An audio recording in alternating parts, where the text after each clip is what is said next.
All right, I'm back. I missed a couple days with a migraine where I couldn't focus.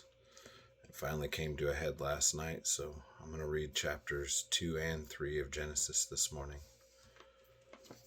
Let's go ahead and start here with Genesis 2.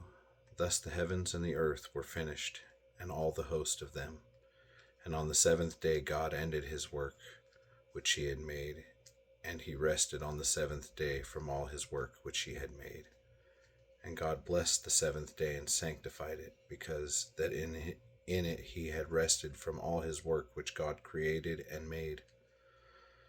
These are the generations of the heavens and of the earth when they were created, in the day that the Lord God made the earth and the heavens, and every plant of the field before it was in the earth, and every herb of the field before it grew.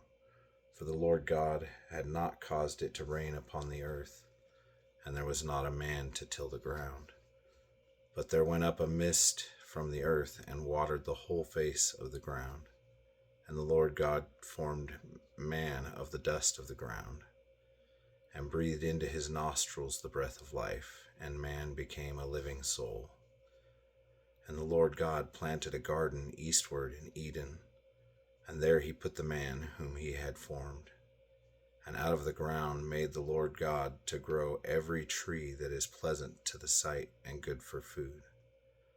The tree of life also in the midst of the garden, and the tree of knowledge of good and evil.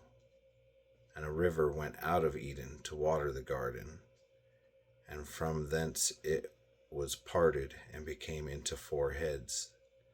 The name of the first is Pison. That is it which compasseth the whole land of Havilah, where there is gold. And the gold of all that land, and the gold of that land is good. There is bdellium and the onyx stone. And the name of the second river is Gihon. The same is it that compasseth the whole land of Ethiopia. And the name of the third river is Hiddekel. That is it which goeth toward the east of Syria. And the fourth river is Euphrates.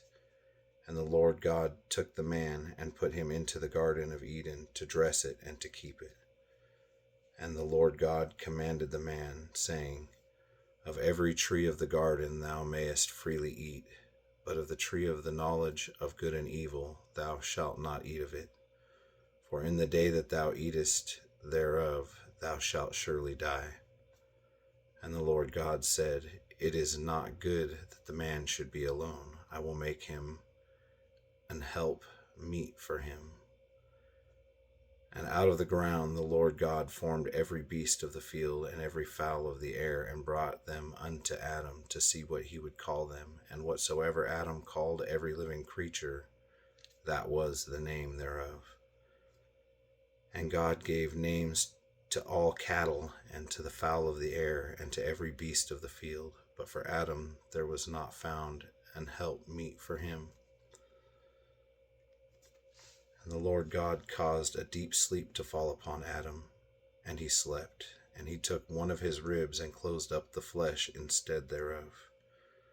And the rib which the Lord God had taken from man made he a woman, and brought her unto the man. And Adam said, There is now bone of my bones, and flesh of my flesh.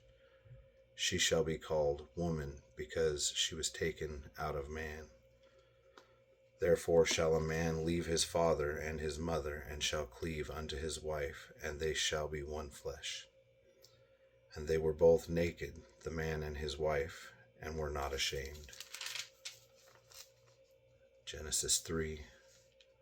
When the serpent was more subtle than any beast of the field which the Lord God had made, and he said unto the woman, Yea, hath God said, Ye shall not eat of every tree of the garden?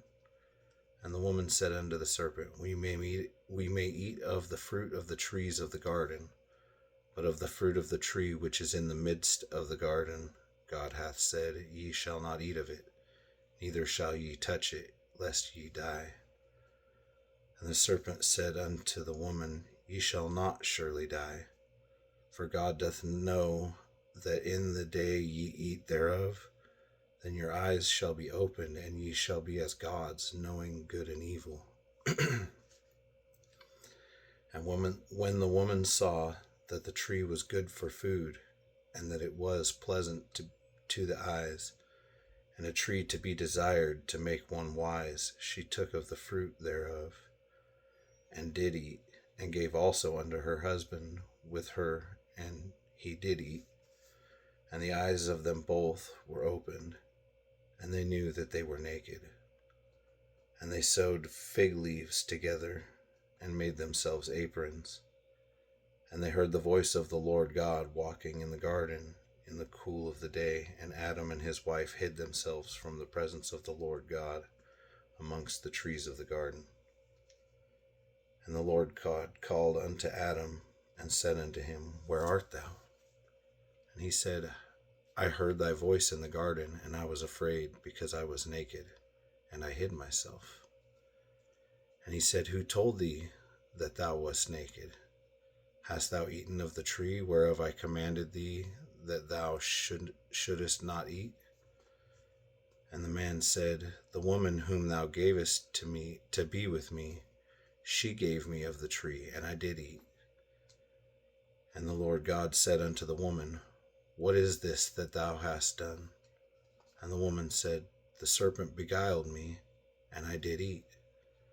And the Lord said unto the serpent, Because thou hast done this, thou art cursed above all cattle, and above every beast of the field. Upon thy belly shalt thou go, and dust shalt thou eat all the days of thy life. And I will put eternity between thee and the woman, and between thy seed and her seed. It shall bruise thy head, and thou shalt bruise his heel.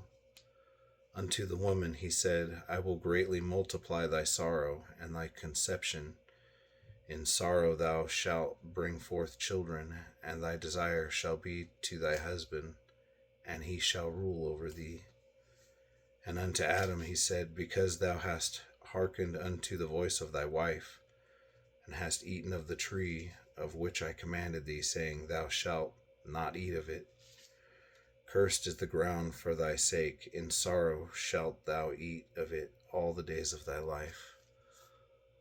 Thorns also and thistles shall it bring forth to thee, and thou shalt eat the herb of the field. In the sweat of thy face shalt thou eat bread, till thou return unto the ground, for out of it wast thou taken. For dust thou art, and unto dust shalt thou return. And Adam called his wife's name Eve, because she was the mother of all living. Unto Adam also and to his wife did the Lord God make coats of skins, and clothed them. And the Lord God said, Behold, the man is become as one of us, to know good and evil. And now, lest he put forth his hand, and take also of the tree of life, and eat, and live forever. Therefore the Lord God sent him forth from the Garden of Eden to till the ground from whence he was taken. So he drove out the man, and he placed at the east of the Garden of Eden cherubims and a flaming sword, which turned every way to keep the way of the tree of life. And we will pick up with chapter 4 next time.